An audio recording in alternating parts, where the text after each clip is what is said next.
Hello everyone. स्वागत है आप सभी का आपके अपने YouTube channel current affairs by Ravi पर। और आज के इस सेशन में हम डिस्कस करेंगे 10,000 जीके क्वेश्चन सीरीज का पार्ट नंबर 15, जिसमें हम टॉप 50 क्वेश्चन को डिस्कस करेंगे यहाँ पे विद एक्सप्लेनेशन। ये पूरा सेशन काफी इंपॉर्टेंट होने वाला है आपके सभी एग्जाम के पॉइंट ऑफ व्यू से, तो उसको एंड तक जरूर देखिएगा। इसके अलावा इस पूरे बैच में क्या क्या आपको मिलने वाला है, क्या क्या यहाँ पे फीचर्स हैं, वो हम डिस्कस कर लेते हैं। तो देखिए, ये है आपका 10,000 क्वेश्चन का जीके जीएस का एमसीक्यू बैच, जो कि कंप्लीटली रवि सर के नोट्स यहाँ पर हैं। इसमें आपको जीके जीएस का पूरा सिलेबस मिलेगा, साथ ही में कैसे आप जीके जीएस को करंट अफेयर से रिलेट कर सकते हो वो भी हम यहाँ पर समझेंगे। इसके साथ साथ अगर हम बात करें आपके एग्जाम में 95% से ज़्यादा क्वेश्चंस आपको इन्हीं नोट्स और इन्हीं वीडियो से देखने के लिए मिलेंगे। साथ ही में जितने भी पीवाईक्यूज हैं, जितने भी आपके मोस्ट रिपीटेड क्वेश्चंस हैं, उन सभी का डिस्कशन इस पूरे सेशन में यहाँ पर होने वाला है। अब यहाँ पर 2 फीचर्स ये हैं। पहला तो ये, अगर आपको ये सभी वीडियोस को फ्री में देखना है तो उसके लिए आपको जो हमारा चैनल है that is Ravi study GK, आपको वहाँ पर जाना है। आपको सभी वीडियोस फ्री में मिल जाएँगी। लेकिन अगर आपको वीडियोस के साथ-साथ इनके फ्री पीडीएफ, नोट्स एंड साथ ही में फ्री अनलिमिटेड टेस्ट को यहाँ पे अटेम्प्ट करना है, इसी के साथ-साथ अगर हम बात करें बिना किसी एडवर्टाइज़मेंट के आप पूरी वीडियो को वन गो में फिनिश करना चाहते हो, साथ ही में रिकॉर्डेड वीडियोज़ को यहाँ पे देखना चाहते हो, तो उसके लिए आपको हमारा पेड बैच जॉइन करना है, जिसमें आपको डेली एप्लीकेशन पर क्लास मिलेगी विद डिटेल एक्सप्लेनेशन। सभी सब्जेक्ट्स आपके कवर होंगे, कैसे क्वेश्चंस को अटेम्प्ट करना है, वो भी यहाँ पे पता लगेगा। साथ ही में एग्ज़ाम ओरिएंटेड पूरा कंटेंट रहेगा, साथ ही में क्वेश्चन जो है वो बाइलिंगुअल फॉर्मेट में रहेंगे, यानी कि हिंदी और इंग्लिश दोनों लैंग्वेज में। और क्वेश्चंस जो हैं वो बेसिक से लेके हाई लेवल के सभी क्वेश्चंस का हम लोग यहाँ पे डिस्कशन करने वाले हैं। तो इन सभी फीचर्स को अनलॉक करने के लिए आपको इंस्टॉल करना है हमारा एप्लीकेशन, जिसका नाम है रवि स्टडी ऐप। और यहाँ पर आप इस सेक्शन में जाओगे तो आपको ये पूरा बैच यहाँ पर मिल जाएगा। तो अब शुरू करते हैं लेक्चर को एंड डिस्कस करते हैं फर्स्ट क्वेश्चन, जो कि रहेगा, निम्न में से कौन भारत के राष्ट्रपति के द्वारा नियुक्त नहीं किया जाता है? तो इनमें से कौन है जो कि प्रेसिडेंट ऑफ इंडिया अपॉइंट नहीं करते हैं? तो इसमें राज्य के मुख्यमंत्री की अगर हम बात करें तो उसकी अपॉइंटमेंट देश के राष्ट्रपति नहीं करते हैं। किसी भी राज्य के मुख्यमंत्री की जो मतलब अपॉइंटमेंट होती है वो करते हैं मतलब उसी राज्य के गवर्नर। ठीक है, तो इसमें ऑप्शन नंबर ए को ध्यान रखना है। इसके अलावा अगर हम बात करें justice of high court, chief justice of India और किसी भी स्टेट का गवर्नर, इन सभी की नियुक्ति करते हैं देश के प्रेसिडेंट। लेकिन इसके अलावा अगर हम बात करते हैं, किसी भी स्टेट के चीफ मिनिस्टर की नियुक्ति प्रेसिडेंट नहीं करते हैं, वो करते हैं गवर्नर। तो इसलिए यही पूछा गया है कि इनमें से कौन नियुक्त नहीं होता है, तो ऑप्शन नंबर ए को ध्यान रखना है। नेक्स्ट आपका क्वेश्चन यहाँ पे बन जाएगा कि निम्न में से कौन सा महासागर बैफिन द्वीप को घेरे हुए है? तो जब आप यहाँ पे लोकेशन देखोगे बैफिन द्वीप की, ठीक है, ये है बैफिन आइलैंड। तो यहाँ पे जो महासागर आता है उसमें नाम आता है आर्कटिक महासागर का, यानी कि ऑप्शन नंबर ए। तो यहाँ पे आप आर्कटिक ओशन को देखोगे और इसी के आसपास आप यहाँ पर ये देखोगे पूरा बैफिन आइलैंड। तो बैफिन आइलैंड जो है वो आपको महासागर जो है आर्कटिक वहां पर देखने के लिए मिलेगा। तो इसमें ऑप्शन नंबर ए ध्यान रखना है। नेक्स्ट क्वेश्चन होगा यहाँ पे आपके लिए कि पैठनी साड़ियाँ, इनकी उत्पत्ति ये किस भारतीय राज्य में हुई है? तो अगर हम पैठनी साड़ियों की बात करें तो इनकी उत्पत्ति होती है महाराष्ट्र राज्य में, यानी कि ऑप्शन नंबर बी। और इन साड़ियों का नाम जो है वो महाराष्ट्र का जो औरंगाबाद जिला है उसके पैठन शहर से आया है। ठीक है, और इसीलिए इनको पैठनी साड़ी भी कहा जाता है। और इन्हें पारंपरिक तरीके से वहीं पर ही बुना जाता है और इनकी बुनाई काफ़ी जटिल डिज़ाइन इन पे होते हैं और काफ़ी सारे इनमें रंगों की डिज़ाइन्स यहाँ पे बनती हैं, जिसकी उत्पत्ति हम समझ सकते हैं कि महाराष्ट्र के जो औरंगाबाद जिला है उसके पैठन शहर से हुई है। और इसमें अगर हम बात करें रेशम और जरी के जो धागे हैं उनसे बनाई जाती है। और इसके अलावा अगर हम बात करें कि इसमें काफ़ी मतलब बड़ी मात्रा में अगर हम बात करें ना तो हस्त निर्मित साड़ियाँ मतलब मानी जाती है एक तरीके से भारत में, ठीक है? तो पैठनी साड़ी अगर आपसे पूछे कहाँ पर है तो ये है महाराष्ट्र में, महाराष्ट्र का औरंगाबाद जिला और औरंगाबाद जिले का पैठन शहर, जहाँ पर इनकी पारंपरिक तरीके से बुनाई की जाती है। तो इसमें ऑप्शन नंबर बी को ध्यान रखना है। नेक्स्ट आपका क्वेश्चन यहाँ पे हो जाएगा कि संयुक्त राष्ट्र के निम्न में से किस निकाय ने 1948 में मानवाधिकारों की सार्वभौमिक घोषणा इसकी घोषणा करी थी? यानी कि इनमें से किस बॉडी ने यूनाइटेड नेशंस ने मतलब universal declaration of the human rights in 1948 इसको प्रोक्लेम किया था। तो ये यहाँ पर प्रोक्लेम किया था महासभा ने, यानी कि ऑप्शन नंबर सी, जिसको इंग्लिश में कहा जाता है जनरल असेंबली। तो जो यूएन का ही एक पार्ट होता है जनरल असेंबली, उसी ने ही 1948 यानी कि 1948 में मानवाधिकारों की सार्वभौम जो घोषणा है उसकी घोषणा करी थी। और इस घोषणा पत्र को 1948 10 दिसंबर में यहाँ पे अपनाया गया था। तो डेट भी इम्पोर्टेंट बन जाती है। और पेरिस में इसकी मतलब पेरिस में इस पूरी घोषणा को अडॉप्ट करते हैं 10 दिसंबर 1948 में। इसलिए आप लोगों को पता होगा कि 10 दिसंबर को हम लोग सेलिब्रेट करते हैं विश्व मानवाधिकार दिवस। ठीक है? तो वो भी आप रिलेट कर सकते हो। तो 1948 मानवाधिकारों की सार्वभौमिक घोषणा, इसकी घोषणा करी थी किसने? महासभा जनरल असेंबली ने 1948 10 दिसंबर, और 10 दिसंबर को ही हम विश्व मानवाधिकार दिवस भी मनाते हैं। और इसी दिन जो ओलंपिक्स सॉरी जो आपकी ये नोबेल प्राइज़ है ना, जिनकी अनाउंसमेंट अक्टूबर के अराउंड में हो जाती है, और मानवाधिकार वाले दिन यानी कि 10 दिसंबर को ही जो नोबेल प्राइज़ है ना, वो भी दिए जाते हैं। ठीक है? तो वो भी आप लोग इसमें रिलेट कर सकते हो। नेक्स्ट आपका क्वेश्चन यहाँ पे हो जाएगा कि फीडे महिला विश्व कप चैंपियनशिप जीतने वाली पहली भारतीय महिला ये कौन बनी है? तो अगर हम बात करें कि फीडे महिला विश्व कप को जीतने वाली पहली भारतीय महिला, तो ये 2025 में ही बनी है। काफी इंपॉर्टेंट नाम है, महाराष्ट्र से बिलोंग करती है और नाम है इनका दिव्या देशमुख, यानी कि ऑप्शन नंबर सी। तो दिव्या देशमुख पहली विमेन बनी है फीडे महिला विश्व कप चैंपियनशिप को जीतने वाली। तो नाम काफी इंपॉर्टेंट बन जाता है 2025 में। और किसके खिलाफ ये मैच था? तो कोनेरू हम्पी अपने भारत की ही है। तो भारत की ही कोनेरू हम्पी को हराकर ये इस बार की महिला विश्व कप चैंपियन यहाँ पर बन गई हैं। नेक्स्ट क्वेश्चन यहाँ पे होगा, निम्नलिखित में से किस अनुच्छेद में यह प्रावधान है कि राष्ट्रपति के आदेश द्वारा एक अंतरराज्य परिषद यानी कि इंटर स्टेट काउंसिल, इसका गठन यहाँ पर किया जाएगा। तो अगर हम इंटर स्टेट काउंसिल की बात करें तो इसके गठन का प्रावधान अनुच्छेद 263 में किया गया, यानी कि आर्टिकल 263 में। और इसमें बात की गई है कि राष्ट्रपति के आदेश पर एक अंतरराज्य परिषद का गठन किया जा सकता है, और ये एक तरीके से गैर स्थायी संवैधानिक निकाय है। आर्टिकल कौन सा है? 263। ठीक है? नेक्स्ट आपका क्वेश्चन यहाँ पे हो जाएगा, निम्नलिखित में से किसने संस्कृत नाटक जिसका नाम है मुद्रा राक्षस, कई बार एग्जाम में पूछा गया है, तो मुद्रा राक्षस का जो ये नाटक है वो लिखा था विशाख दत्त ने। मुझे काफी प्रॉब्लम होती है अगर हम बात करें बुक्स को याद रखने में, लेकिन then I got to know कि हम कुछ ट्रिक्स या फिर हम वर्ड एसोसिएशन कर सकते हैं जिसके थ्रू हम लोग यहाँ पे बुक्स के नाम भी याद रख सकते हैं। तो देखिए, मुद्रा राक्षस, तो मैंने रिलेट किया कि मुद्रा राक्षस मतलब एक राक्षस है, विशाख विशाख करके विशाख करके राक्षस है, तो उससे आप रिलेट करिएगा। तो मुद्रा राक्षस दैट मीन्स विशाख दत्त। ठीक है? तो ऑप्शन नंबर ए को ध्यान रखना है। और इसकी लैंग्वेज क्या है? ये भी कई बार एग्जाम में पूछते हैं। तो इसकी लैंग्वेज हुआ करती थी संस्कृत, और ये नाटक बेसिकली चाणक्य और जो चंद्रगुप्त मौर्य है उनके समय की जो राजनीतिक घटनाएं हैं ना उन पे आधारित है। नेक्स्ट क्वेश्चन यहाँ पे होगा, निम्न में से कौन सा जो है भारत में यूनेस्को की विश्व धरोहर स्थलों की सूची में शामिल नहीं है? तो अगर हम यूनेस्को की list of world heritage sites की बात करें, भारत में एट प्रेजेंट में 44 साइट्स हैं जो कि यूनेस्को की जो लिस्ट ऑफ वर्ल्ड हेरिटेज उसमें शामिल है। अभी रिसेंटली एक ऐड हुई थी मराठा लैंडस्केप करके 44th नंबर की, और 43 हुई थी मोहद्दम्स जो कि लास्ट ईयर काफी न्यूज में थी। ठीक है? और अगर हम बात करें इनमें से कौन सा यूनेस्को की विश्व धरोहर सूची में शामिल नहीं है, तो उसमें नाम आता है किसका? आनंद भवन का, यानी कि ऑप्शन नंबर ए। इसके अलावा अगर हम बात करें जैसे कि खजुराहो, ये भी हमारा मध्य प्रदेश में आपको मिलेगा, हमारे यूनेस्को की साइट्स में ऐड है।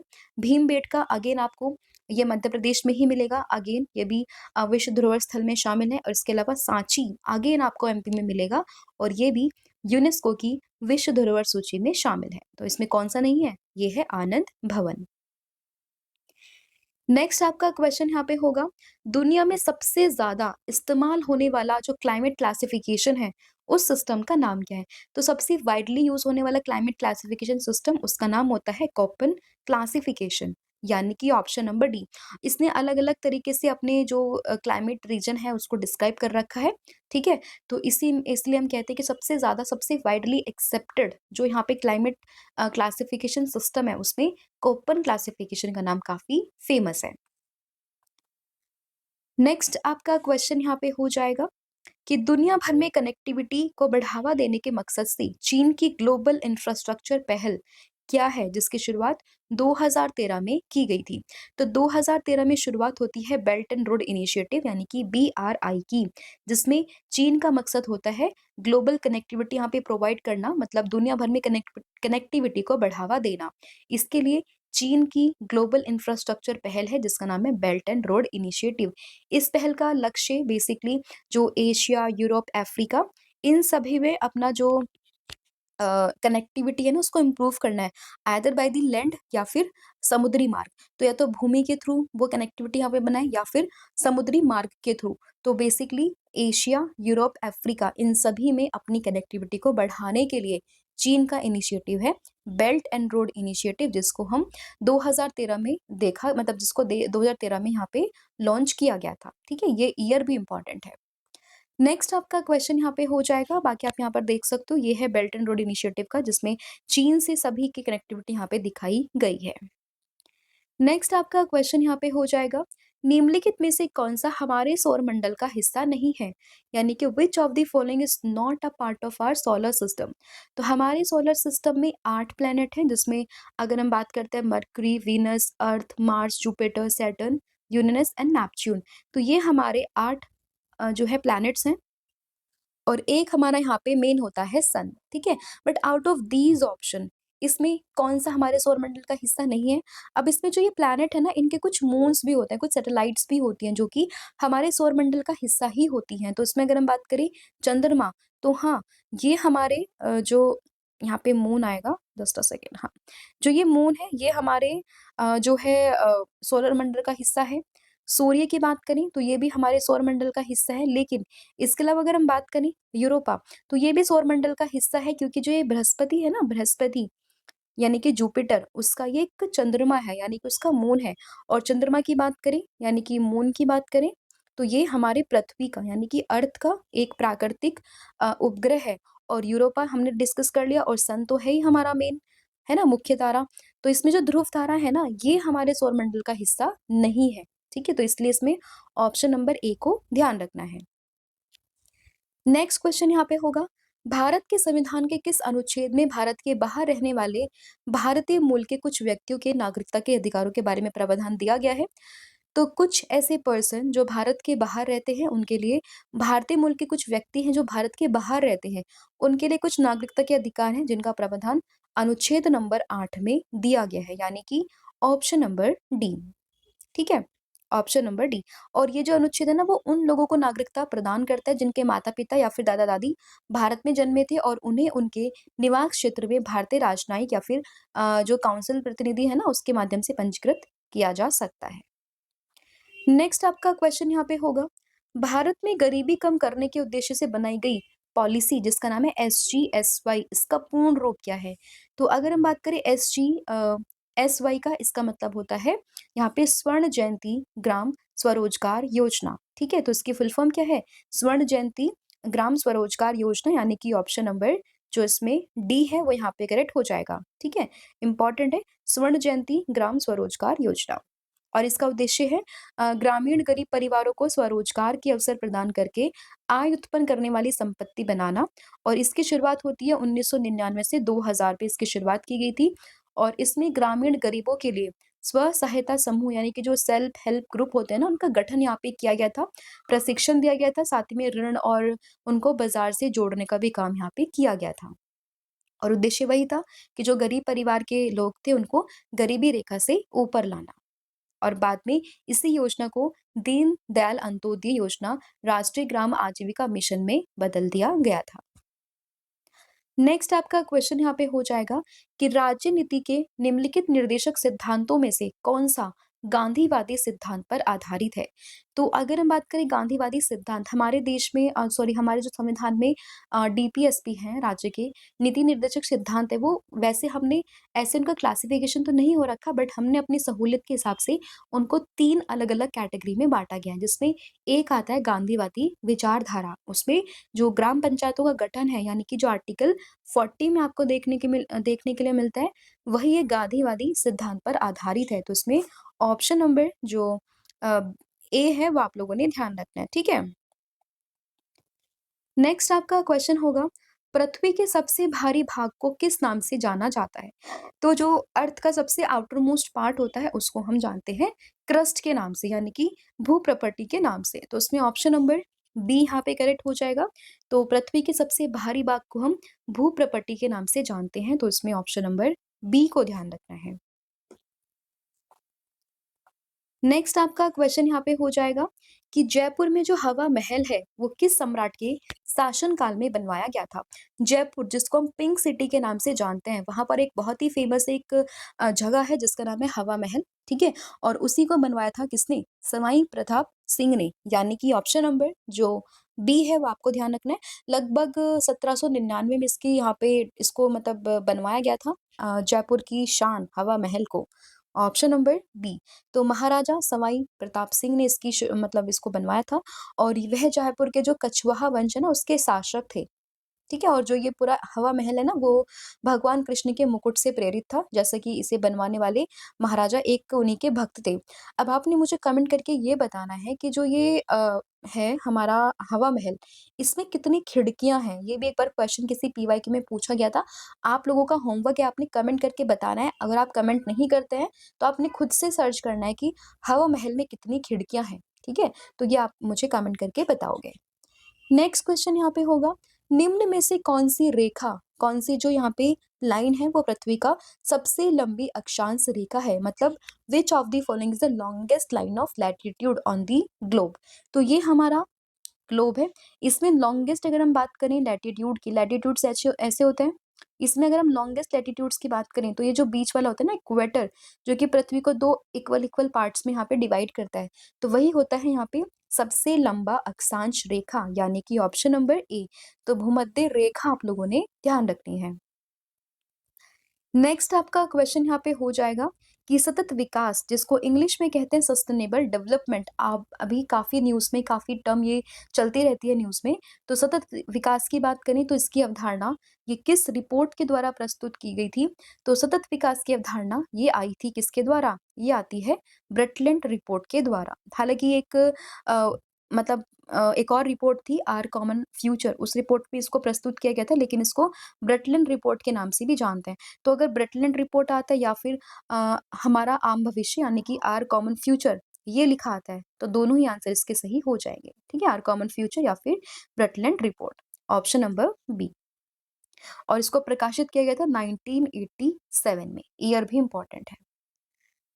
नेक्स्ट आपका क्वेश्चन ये होगा, और हाँ एक और चीज मैं आपको बता दूं कि सतत विकास का मतलब क्या होता है। तो सतत विकास का मतलब ये होता है कि हमारे लिए जो चीजें आज है वो तो है लेकिन हम उसको इस तरीके से इस्तेमाल करें कि वो आगे आने वाली जनरेशन के लिए भी बची रहे। ऐसा ना हो कि हम उसको इतना एक्सप्लॉइट कर रहे हैं इतना कर रहे हैं कि आगे आने वाली जो जनरेशन है उनके लिए वो बचे ही नहीं, ठीक है? तो ऐसा विकास जो वर्तमान पीढ़ी की आवश्यकताओं को भविष्य की पीढ़ियों की अपनी आवश्यकताओं को पूरा करने की क्षमता से समझौता किए बिना पूरा करता है। तो मैंने सिंपल लैंग्वेज में बता दिया कि आज हमारे पास अगर पानी है, मतलब एक मैं जनरल एग्जांपल ले रही हूँ, कि अगर पानी है ना, तो ऐसा ना हो कि हम इतना, इतना, इतना पानी खर्च कर दें कि आगे आने वाली जनरेशन के पास पानी बचे ही नहीं, ठीक है? तो उसको इस तरीके से यूज़ करो कि वो हमारे लिए भी हो और आगे आने वाली पीढ़ियों के लिए भी हो। तो इसलिए उसी को कहते हैं सस्टेनेबल डेवलपमेंट, राइट? नेक्स्ट आपका क्वेश्चन यहाँ पे होगा कि निम्नलिखित में से कौन सी अदालत भारत में छोटी आर्थिक हिस्सेदारी के दीवानी मामलों से निपटती है? तो ये यहाँ पर जो हमारी मुंसिफ कोर्ट्स होती है ना वो यहाँ पर जो छोटी हमारे वित्तीय हिस्सेदारी के मामले होते हैं उनसे निपटती है। तो भारत में जो मुंसिफ न्यायालय है तो इसमें ऑप्शन नंबर जो सी है वो आप लोगों ने ध्यान रखना है, ठीक है?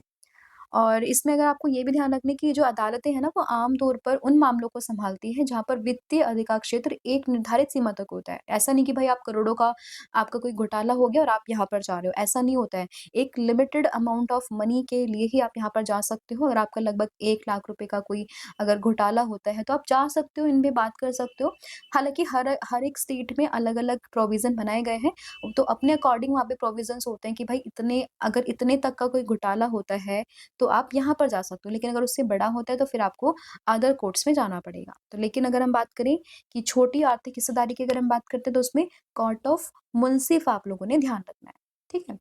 नेक्स्ट क्वेश्चन आपके लिए होगा कि भारतीय संविधान के किस अनुच्छेद में कहा गया है कि मंत्री परिषद सामूहिक रूप से लोकसभा के प्रति यहाँ पे उत्तरदायी होगा। लोकसभा की बात करें तो इसके प्रति उत्तरदायी मंत्री परिषद होगी सामूहिक रूप से। इस चीज का जिक्र है आर्टिकल 75 के 3 में, यानी कि अनुच्छेद 75(3). ऑप्शन नंबर जो डी है वो यहाँ पे करेक्ट होगा। ये पूरा अनुच्छेद प्रावधान करता है कि मंत्रिपरिषद सामूहिक रूप से लोकसभा के प्रति उत्तरदायी होता है, जिसका अर्थ होता है कि पूरी मंत्रिपरिषद एक टीम के रूप में कार्य करती है। और यदि लोकसभा अविश्वास प्रस्ताव पारित करती है, तो प्रधानमंत्री के साथ साथ पूरी सरकार को यहाँ पे इस्तीफा देना पड़ेगा। ठीक है, ये बात किस पे है? ये है 75 के 3 में। ठीक है, तो ये इंपॉर्टेंट है काफी आर्टिकल, ऑप्शन डी। और लोकसभा की बात करें, इसको हम लोअर हाउस के नाम से भी जानते हैं, हाउस ऑफ पीपल के नाम से भी जानते हैं। और इसका प्रोविजन आपको किस आर्टिकल में मिलता है? मतलब लोअर हाउस और हाउस ऑफ पीपल। ठीक है, इसका किस में प्रोविजन मिलता है? तो मैंने सरला ट्रिक आप लोगों को बताई थी।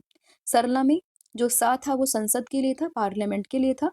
रे से हमने राज्यपाल को राज्यसभा को डिस्कस किया था, और ले से हम लोगों ने लोकसभा को समझा था। तो इसमें अगर हम बात करें संसद 79, 80 और 81, तो इसलिए लोकसभा किस आर्टिकल में है? आर्टिकल 81 में है। नेक्स्ट क्वेश्चन यहाँ पे होगा, इनुविक बंदरगाह ये किस देश में स्थित है, जो कि पश्चिमी आर्कटिक का प्रवेश द्वार है? तो जब आप ये नॉर्थ अमेरिका का मैप यहाँ पर देखोगे, तो आपने, हालांकि नीचे भी है नॉर्थ अमेरिका, लेकिन ऊपर का मैंने ब्रॉड करके दिखाया हुआ है यहाँ पे, तो आप देखोगे कि कनाडा वाला जो ये पोर्शन है, यहाँ पर आपको यहाँ पर ये इनुविक इनुविक बंदरगाह देखने के लिए मिल जाएगा। तो बेसिकली कनाडा की हम लोग बात कर रहे हैं, option number C.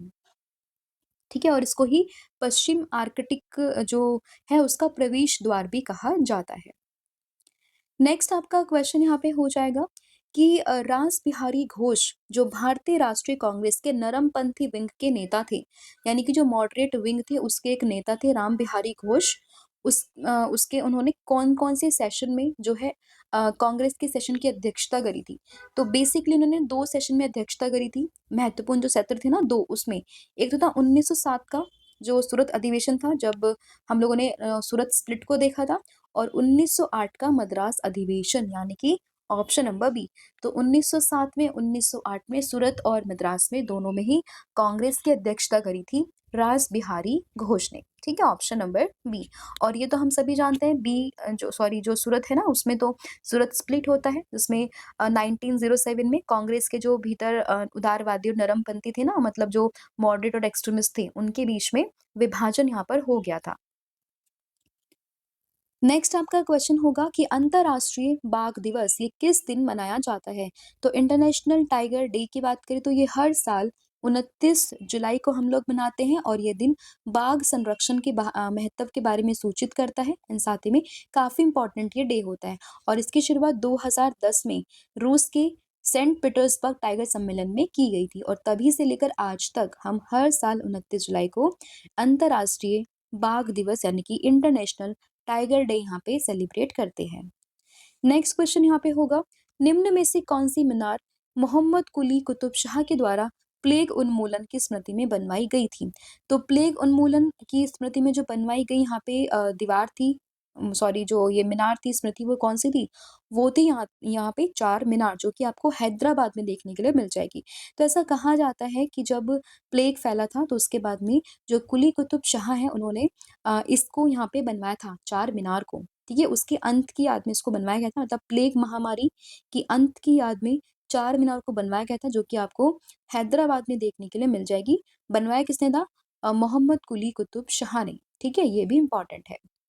Next question आपके लिए, भारतीय संविधान के किस अनुच्छेद के अंतर्गत वार्षिक वित्तीय विवरण यानी कि जो आपका एनुअल फाइनेंशियल स्टेटमेंट होता है जिसको हम सिंपल लैंग्वेज में बजट के नाम से जानते हैं, जो कि हर साल 1 फरवरी को रिलीज होता है, ठीक है। तो अगर हम उसकी बात करें वित्तीय विवरण जो बजट है हमारा, तो ये हमारा होता है किस आर्टिकल में, आर्टिकल 112 में। हर साल जनवरी फरवरी की फर्स्ट डेट को आपको देखने के लिए मिलेगा, लेकिन अगर किसी वर्ष यहाँ पे इलेक्शंस होते हैं ना, हमारे लोकसभा इलेक्शंस, तो यहाँ पे डेट आगे पीछे भी हो सकती है, क्योंकि वहाँ पे इंतरिम बजट पेश होता है फिर, है ना। तो ये ध्यान रखना है आपको। मतलब डेट तो एक ही रहती है, बट हाँ इंतरिम बजट पेश होता है 1 फरवरी को, और उसके बाद जब सरकार बन जाती है ना, तो उसके बाद में फिर फुल बजट पेश होता है। तो आपको आर्थिक जो वित्तीय विवरण है उसमें आपको ध्यान रखना है किसके बारे में, अनुच्छेद 112 के बारे में। नेक्स्ट आपके लिए क्वेश्चन, लेकिन उससे पहले कुछ इन्फॉर्मेशन है। अगर आपको हमारी कोई भी पीडीएफ ई बुक को परचेज करना है, तो उसके लिए आपको विजिट करना है www.ravibooks.pdf.com को। अगर आपको कोई भी बुक को प्रिंटेड फॉर्मेट में मंगवाना है, तो उसके लिए आपको विजिट करना है www.raviaditipublication.com को। आप हमारा मोबाइल एप्लीकेशन भी ज्वाइन कर सकते हो रवि स्टडी ऐप के नाम से। डेली करंट अफेयर को फॉलो करने के लिए आप हमें फॉलो कर सकते हो current affairs by Ravi channel पर। साथ ही में इंग्लिश मीडियम में किसी भी लेक्चर को देखने के लिए आप फॉलो कर सकते हो रवि अदिति क्लासेस को, ठीक है। अब शुरू करते हैं वापस से अपने क्वेश्चन से और डिस्कस करते हैं अगला क्वेश्चन, जो कि रहेगा कि ब्रिक्स देशों के समूह में एस का तात्पर्य क्या होता है। तो ब्रिक्स में जो ये एस है, इसका मतलब क्या है। तो B for Brazil, R for Russia, I for India, S for China और एस फॉर साउथ अफ्रीका। तो इसमें ऑप्शन नंबर डी को ध्यान रखना है। और अगर हम साउथ अफ्रीका की बात करते हैं ना, तो ये जो है सबसे, अगर हम बात तो 2010 में जो साउथ अफ्रीका है वो ब्रिक्स के साथ में जुड़ा था। पहले इसको सिर्फ ब्रिक के नाम से जानते थे, जब 2010 में यहाँ पे साउथ अफ्रीका ऐड होते तो उसको फिर ब्रिक्स के नाम से जाना जाने लगा। तो इसमें एस का मतलब होता है साउथ अफ्रीका। नेक्स्ट आपके लिए क्वेश्चन रहेगा यहाँ पे, ओपेक का मुख्यालय ये कहाँ पर स्थित है। तो ओपेक की बात करें तो इसका मुख्यालय आप लोगों को देखने के लिए मिलेगा ऑस्ट्रिया की राजधानी वियना में, यानी कि ऑप्शन नंबर सी, ठीक है। ऑप्शन नंबर सी आप लोगों को ध्यान रखना है। और इसका मुख्यालय 1965 से वियना में ही है। इससे पहले 5 वर्षों के लिए जेनेवा में था, और अभी एट प्रेजेंट की बात करें तो ये आपको वियना ऑस्ट्रेलिया में देखने के लिए मिल जाएगा। नेक्स्ट आपका क्वेश्चन होगा यहाँ पे, फिर है हरित क्रांति के दौरान में स्थापित कौन सा संवैधानिक निकाय भारत में खाद्यान्न और आपूर्ति श्रृंखला प्रबंधन से संबंधित है। तो इसमें अगर हम बात करते हैं तो इसमें नाम आता है भारतीय खाद्य निगम का, यानी कि ऑप्शन नंबर ए का, जो कि बात करता है कि हरित क्रांति के दौरान जो उनका पहला चरण था, तो उसमें जो भी यहाँ पे खाद्यान्न और आपूर्ति श्रृंखला थी उसके प्रबंधन से संबंधित था। तो इसमें ऑप्शन नंबर जो ए है वो आप लोगों ने ध्यान रखना है, ठीक है। ऑप्शन नंबर ए, भारतीय खाद्य निगम। तो अगर हम इसकी बात करें भारतीय खाद्य निगम की, तो ये अधिनियम पूरा आया था 1964 में, और इसके बाद में इसके तहत में 1965 में इसकी स्थापना यहाँ पे की गई थी। मतलब इससे पहले इसका अधिनियम आता है 1964 में, और 1965 में फिर इसकी स्थापना यहाँ पे की गई थी, जिसका मुख्य उद्देश्य था खाद्यान्न की खरीद, भंडारण, परिवहन और उसका वितरण करना। नेक्स्ट क्वेश्चन यहाँ पे आप लोगों के लिए कि न्यूट्रॉन के बारे में कौन सा कथन यहाँ पे सही है। तो अगर हम न्यूट्रॉन की बात करें तो आपने पढ़ा होगा एटम का मॉडल, जिसमें अगर हम बात करें आपका एटम, उसके बीच में न्यूक्लियस आता है, जिसमें प्रोटॉन प्लस न्यूट्रॉन रहते हैं, जिनको हम न्यूक्लियॉन्स के नाम से जानते हैं। और बाहर जो सेल्स होते हैं ना, उसमें इलेक्ट्रॉन्स जो है वो रिवॉल्व करते रहते हैं, ठीक है। इलेक्ट्रॉन्स यहाँ पे क्या करते हैं, रिवॉल्व करते हैं, ठीक है। तो अंदर क्या है, प्रोटॉन और न्यूट्रॉन। जिसमें अगर हम न्यूट्रॉन की बात करें तो इसके बारे में, इन पर पॉजिटिव चार्ज होता है, नहीं, पॉजिटिव चार्ज तो प्रोटॉन के ऊपर होता है। वे प्रोटॉन से भारी होते हैं, नहीं। वे न्यूट्रल होते हैं, तो हाँ ये न्यूट्रल होते हैं, ठीक है, ये न्यूट्रल होते हैं। नेगेटिव चार्ज किस पे होता है, इलेक्ट्रॉन्स पे होता है। तो proton, electron and neutron. Neutron की खोज करी थी चैडविक ने, इलेक्ट्रॉन की करी थी किसने, जे जे थॉमसन ने। एंड प्रोटीन के लिए नाम आता है किसके, सॉरी, प्रोटॉन के लिए नाम आता है किसका, गोल्डस्टीन का और रदरफोर्ड का, ठीक है, दोनों का। तो इसमें आप लोगों ने ध्यान रखना है कि न्यूट्रॉन के बारे में जो सही है वो ये है कि जो न्यूट्रॉन है वो यहाँ पे न्यूट्रल होता है, बाकी ये नेगेटिव होता है और ये पॉजिटिव यहाँ पे होता है। तो इसमें ऑप्शन नंबर सी को ध्यान रखना है, ये कि वो न्यूट्रल होते हैं। नेक्स्ट आपको ध्यान रखना है कि निम्न में से कौन सी मूर्ति एक फ्रांसीसी मूर्तिकार के द्वारा स्वतंत्रता के प्रतीक के रूप में डिजाइन की गई थी।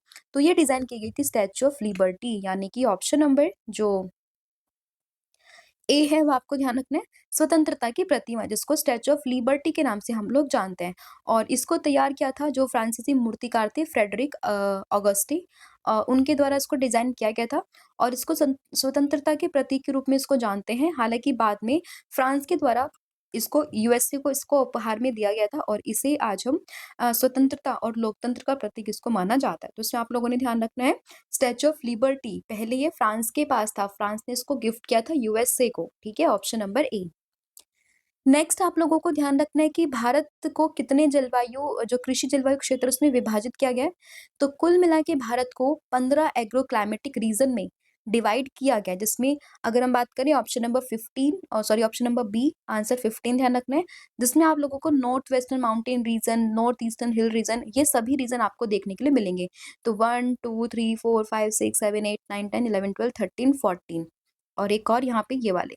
तो ये आपको सभी के सभी क्लाइमेटिक रीजन देखने के लिए मिलेंगे 15 कुल मिला के, ठीक है? ऑप्शन नंबर बी आप लोगों ने ध्यान रखना है।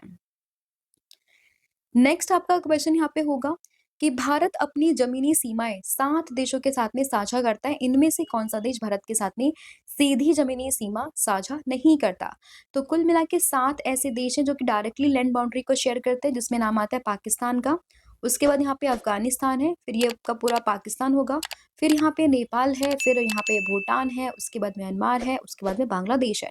तो 1 2 3 4 5 6 7 7 यहाँ पर देश है, लेकिन ताजिकिस्तान यहाँ पे डायरेक्ट बाउंड्री को शेयर नहीं करता है, तो इसमें ऑप्शन नंबर डी यहाँ पे करेक्ट हो जाएगा।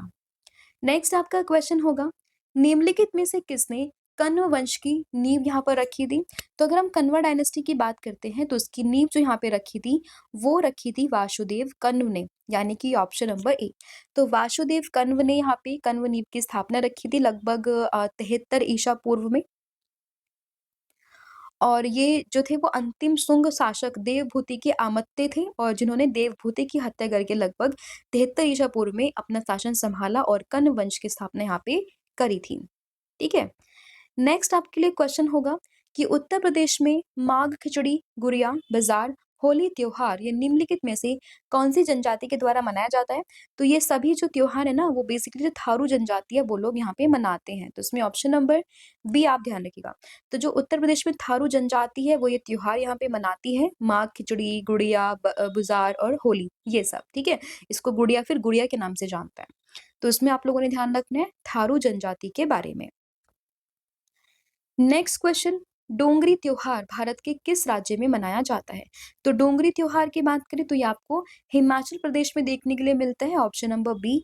तो हिमाचल प्रदेश में डोंगरी त्योहार आपको देखने के लिए मिलेगा और ये त्योहार कुल्लू घाटी में बड़े उत्साह के साथ में मनाया जाता है, ठीक है? और इसे हडिम्बा देवी मेला के नाम से भी जानते हैं। तो इसमें डोंगरी त्योहार, हडिम्बा देवी और हिमाचल प्रदेश ये कुछ फैक्ट्स आप लोगों ने ध्यान रखने हैं।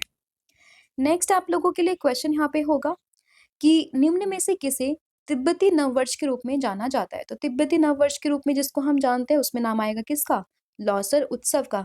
तो लोसर या फिर लोसार इसको हम तिब्बत में मनाते हैं। लद्दाख बेसिकली आप देखोगे तो तिब्बत का एक नव वर्ष है लोसार, यानी कि ऑप्शन नंबर बी। तो ये लद्दाख, सिक्किम, अरुणाचल प्रदेश, भूटान, नेपाल इन सब में काफी अच्छे से इसको मनाया जाता है। नेक्स्ट आपके लिए क्वेश्चन होगा यहाँ पे, नालसा का सही विस्तारित रूप क्या है? तो नालसा की बात करें तो इसका मतलब है राष्ट्रीय विधिक सेवा प्राधिकरण, यानी कि अगर हम बात करें national legal safety sorry national legal service authority, एक सेकेंड सेवा अथॉरिटी है ना, हाँ ये वाला, ठीक है? राष्ट्रीय विधिक सेवा मामले, यानी कि अभी भी गलत हो रहा है बच्चों, एक सेकेंड रुको। इसमें यहाँ पे नेशनल लीगल सर्विस अथॉरिटी ये वाला ध्यान रखना है। तो नेशनल लीगल सर्विस अथॉरिटी, हाँ this one, sorry for that. तो राष्ट्रीय विधिक सेवा प्राधिकरण, तो इसमें ऑप्शन नंबर जो डी है वो आप लोगों ने ध्यान रखना है। ऐसे बच्चे काफी कंफ्यूज हो जाते हैं ना कई बार, अगर हम आपको ध्यान ना हो ना तो आप एक बार इंग्लिश को रेफरेंस मान के भी चीजें समझ सकते हो। तो नेशनल लीगल सर्विस अथॉरिटी आप लोगों ने ध्यान रखना है ऑप्शन नंबर डी के बारे में।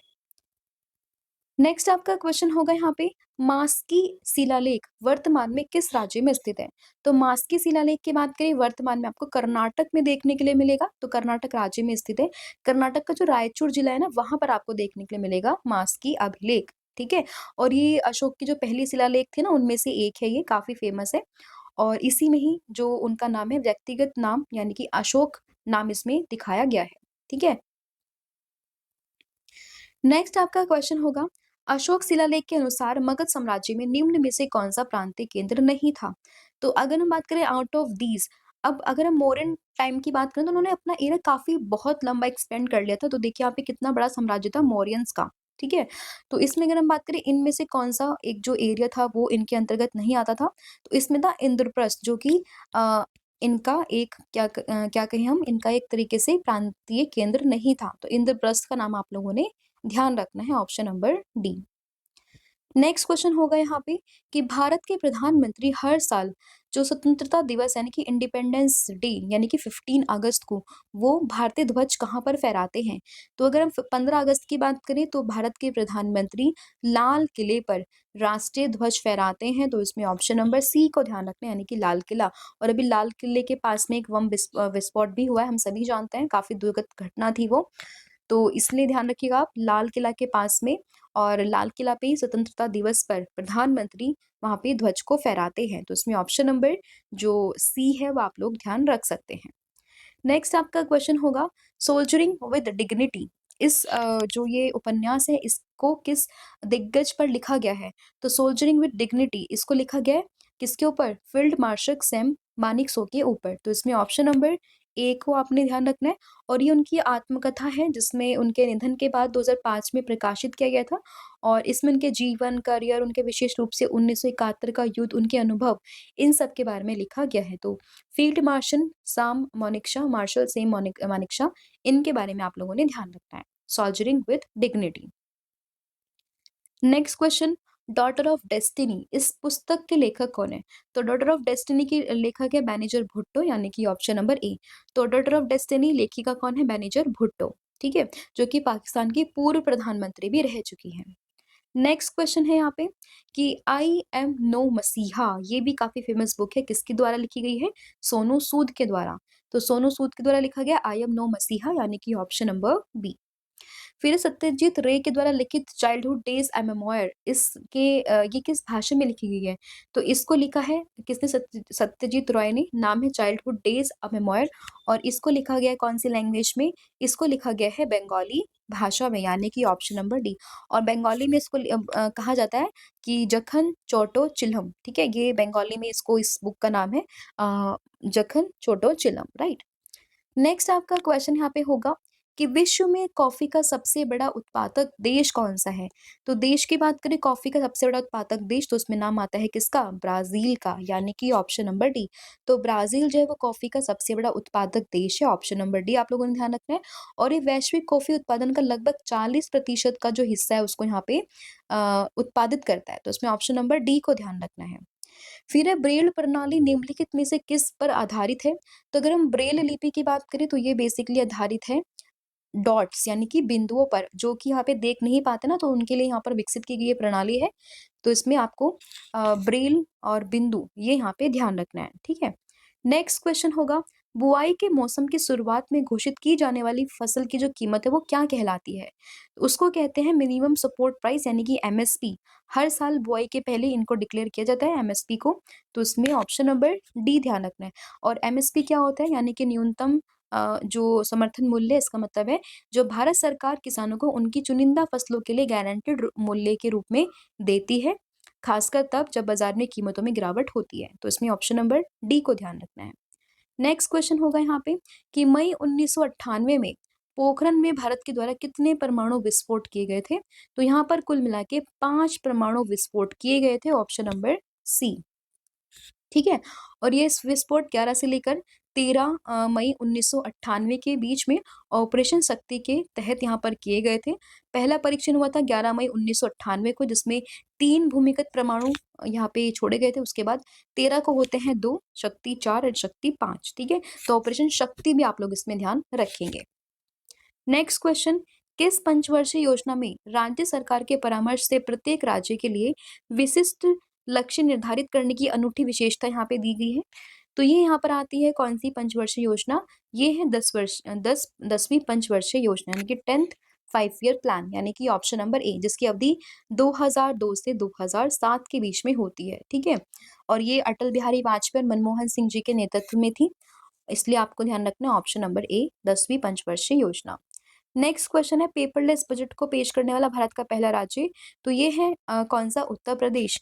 तो योगी आदित्यनाथ की सरकार में ही 22 फरवरी 2021 में विधानसभा में वित्तीय वर्ष 2021-22 के लिए अपना पहला पेपरलेस बजट यहाँ पे पेश किया गया था, और ऐसा करने वाला ये भारत का पहला राज्य यहाँ पे बन गया। तो इसमें ऑप्शन नंबर डी को ध्यान रखना है। तो ये आपके 50 क्वेश्चंस थे जो हमने यहाँ पर डिस्कस कर लिए हैं। आई होप आपको सभी क्वेश्चन समझ में आए होंगे। स्टिल अगर आपको कोई भी डाउट रहता है तो आप वहाँ पे क्वेरी भी कंसर्न उठा सकते हो अपना। साथ ही में आप जो है कमेंट करके भी बता सकते हो यूट्यूब पर। इसके अलावा टेस्ट के लिए आप हमें जो क्वेश्चन मैं पूछती हूँ ना उसका आंसर आपने हमें कमेंट करके बताना है। तो फर्स्ट वन इज दैट कि निम्नलिखित में से किस अनुच्छेद में अंतर्राज्यीय जो परिषद है उसके गठन के बारे में बात की गई है। दूसरा क्वेश्चन है कि दुनिया भर में कनेक्टिविटी को बढ़ावा देने के लिए चीन के द्वारा 2013 में जो यहाँ पे इनिशिएटिव शुरू किया गया था उसका नाम क्या था। एंड थर्ड वन इज कि भारत के संविधान में किस अनुच्छेद में भारत के बाहर रहने वाले भारतीय मूल के कुछ व्यक्ति के लिए नागरिकता का प्रावधान दिया गया। तो इसका आंसर जो भी है वो आपने मुझे कमेंट करके बताना है। बाकी करंट अफेयर के लिए आप हमें फॉलो कर सकते हो current affairs by Ravi channel पर, जिसमें डेली बेसिस पर 12 क्वेश्चंस का हम लोग डिस्कशन करते हैं। इसके अलावा अगर किसी भी बुक को आपको घर पर मंगवाना है तो आप विजिट कर सकते हो www.raviaditipublication.com पर। साथ ही में अगर आपको कोई भी पीडीएफ ई बुक को परचेज करना है तो उसके लिए आप हमें विजिट कर सकते हो www.ravibooks.pdf.com पर। एंड साथ ही में मोबाइल एप्लीकेशन को भी आप इंस्टॉल कर सकते हो, जहाँ पे आपको करंट अफेयर जीके का बैच मिलेगा, करंट अफेयर टेस्ट सीरीज आपको मिलेगी, जीएस के नोट्स मिलेंगे, ई बुक्स यहाँ पर मिलेगा, साथ में 25,000 क्वेश्चन यहाँ पे मिलेंगे, फ्री पीडीएफ एंड टेस्ट मिलेगी, करंट अफेयर नोट्स भी मिलेंगे।